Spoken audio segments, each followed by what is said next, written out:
تیسرے قسم کے جن کے بال نکالنا جائز نہیں ہے وہ ہے عورتوں کا اپنا سر مونڈ لینا. عورتوں کا اپنے سر کو مونڈ لینا یہ جائز نہیں. اس سلسلے میں سنن کے اندر ایک روایت آئی ہے کہ نبی علیہ الصلوۃ والسلام نے اس بات سے منع فرمایا کہ عورت اپنا سر مونڈے، لیکن یہ روایت ضعیف ہے. یہ روایت ضعیف ہے. البتہ اہل علم نے یہ بات ضرور کہی ہے کہ یہ بال مونڈنا، عورتوں کا بال مونڈنا، یہ معاملہ یہ غیر مسلم تہذیب کا حصہ ہے، غیر مسلموں کی تہذیب کا حصہ، اور اسلامی شریعت میں اللہ تبارک و تعالیٰ نے اسے عورتوں کے لیے درست نہیں قرار دیا. تو یہ عورتوں کا اپنا سر مونڈنا جائز نہیں ہے. یہ تین قسم کے یہ ہیں جن کو جو ہے بال کو نکالنا جائز نہیں ہے. ایک تو داڑھی کے بال جس کی تفصیل میں نے ذکر کی، دوسری اپنی بھویں وغیرہ بنانے کے لیے عورتوں کا. اب جب عورتوں کے لیے نہیں تو مرد تو وہ سب کرائے گا نہیں. اب اگر کوئی مرد بھویں بنائے تو اس کو کیا کہیں؟ اس کو کہیں کہ یہ عورتوں کی مشابہت اختیار کرنے والا انسان. جو چیز عورتوں کے لیے جائز نہیں وہ مرد کرے تو یہ تو بدرجہ اولا جائز نہیں ہوگا. اور یہ جو بال رواں جو آتے ہیں چہرے پر ان کو نکالنا بھی یہ جائز نہیں ہے. اسی طرح سر کے بال بھی نکالنا تیسری قسم ہے جائز نہیں. البتہ ان میں جو ہے کچھ باریکیاں جو میں آپ کو بتاتا ہوں. اگر کسی عورت کے سر میں کوئی ایسی بیماری آ جائے، کوئی تکلیف آ جائے کہ جس کے لیے بال نکالنا ضروری ہے، سر مونڈنا ضروری ہے، اگر دوا علاج وغیرہ کے باب سے کسی مجبوری کی وجہ سے بال نکالنا ہو تو نکال سکتے ہیں. وہ گناہ نہیں، وہ ضرورت کے وقت پر کیا جانے والا کام ہے، وہ گناہ نہیں، وہ جائز ہے. اور ایسے ہی اگر عورت کو، بعض عورتوں کو داڑھی کے بال آ جاتے ہیں، یا بعض عورتوں کو مونچھ، یعنی یہ جو ہوتا ہے یہ رواں نہیں ہوتا بلکہ مردوں کی طرح پختہ مونچھ آنے لگتی ہے، اہل علم نے کہا ہے کہ یہ عورتوں کی اصل کے خلاف ہے. اس لیے اگر عورتیں ایسے پختہ بال آنے والے اگر نکالتی ہے، چاہے وقتی طور پر نکالے یا پرماننٹ علاج کر کے نکالوے، عورتوں کے لیے وہ دونوں کی دونوں چیزیں جائز ہے. اس لیے کہ یہ عورت کی فطری تخلیق کے خلاف ہے.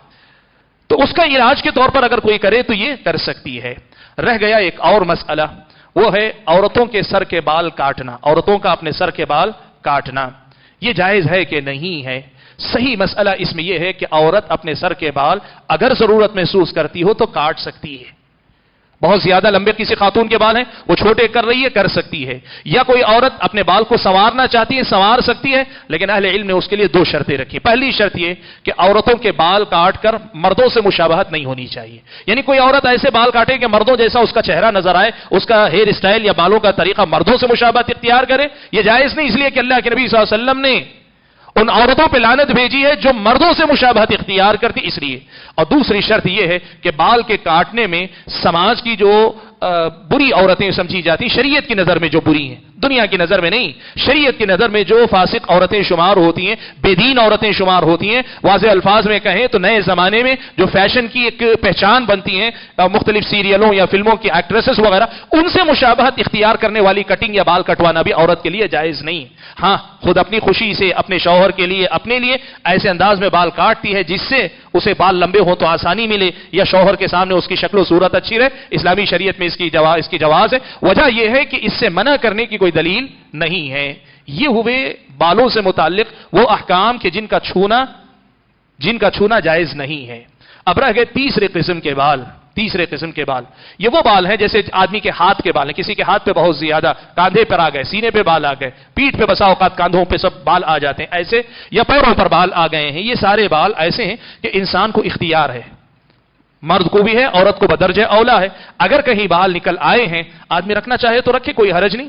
لیکن وہیں اگر کوئی آدمی نکالنا چاہے تو اسلامی شریعت اس بات کی اجازت دیتی ہے کہ نکال سکتا ہے. اس لیے کہ یہ وہ بال ہیں جن کے بارے میں نہ رکھنے کا حکم آیا ہے نہ اس سے کاٹنے کا حکم آیا ہے. تو اس کا مطلب یہ ہوا کہ اسلامی شریعت نے آپ کو اس میں چھوٹ دی ہے. تو یہ تین قسمیں ہم کو یاد رکھنی چاہیے.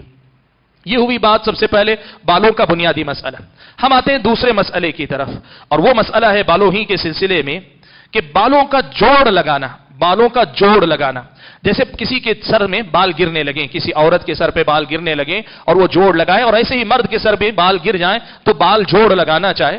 مردوں کے ہاں رواج نہیں ہے. عورتوں کے ہاں پہلے کیا تھا، نقلی بالوں کا جوڑا جو ہے لگاتی تھی. آپ کو یاد ہوگا، بہت سارے لوگوں نے بچپن میں دیکھا ہوگا، عورتیں گھروں کے پاس بال لے کر آتی تھی. اب تو باقاعدہ بال ملتے ہیں، باقاعدہ لوگ لگاتے ہیں. ایسے اضافی بال، زائد بال لگانے سے اللہ کے نبی صلی اللہ علیہ وسلم نے منع فرمایا.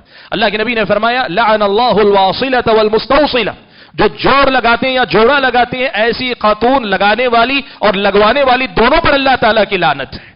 یہ جائز نہیں ہے کہ آپ کے بال اگر گر جائیں تو لگائیں. پیارے نبی صلی اللہ علیہ وسلم کے زمانے میں ایسا بھی ہوا کہ ایک خاتون ایک خاتون کا مسئلہ آیا اللہ کے نبی صلی اللہ علیہ وسلم کے پاس کہ اللہ کے نبی اس کی شادی قریب ہے، شادی کی مناسبت سے ہم لگا رہے ہیں. اللہ کے نبی صلی اللہ علیہ وسلم نے منع کر دیا. اللہ کے نبی نے منع کر دیا، کہا ایک طرح کا دھوکہ ہے کہ بال کسی کے کم ہیں یا نہیں ہے، وہ اضافی بال لگائے تو اسلامی شریعت کی نظر میں جائز نہیں. البتہ ایک مسئلہ نئے زمانے کے اندر ہے، وہ یوں کہیے بالوں کی اثر نو کھیتی کی جاتی ہے، یعنی بال پھر سے سر میں اگائے جاتے ہیں، مختلف قسم کی طبی تجربات کے ذریعے بال اگائے جاتے ہیں. صحیح مسئلہ اس سلسلے میں یہ ہے کہ وہ کیا جا سکتا ہے، وہ کیا جا سکتا ہے. وجہ یہ ہے کہ اس میں باہر سے بال لا کر لگانے سے زیادہ آدمی کے سر میں خود بال اگانے کی بات کی جاتی ہے، وہ سر سے الگ نہیں کیے جاتے، وہ پھر انسان کے سر کا مستقل حصہ بن جاتے ہیں، تو پھر اس کے استعمال میں انشاءاللہ کوئی حرج نہیں. یہ ایک مسئلہ ہے.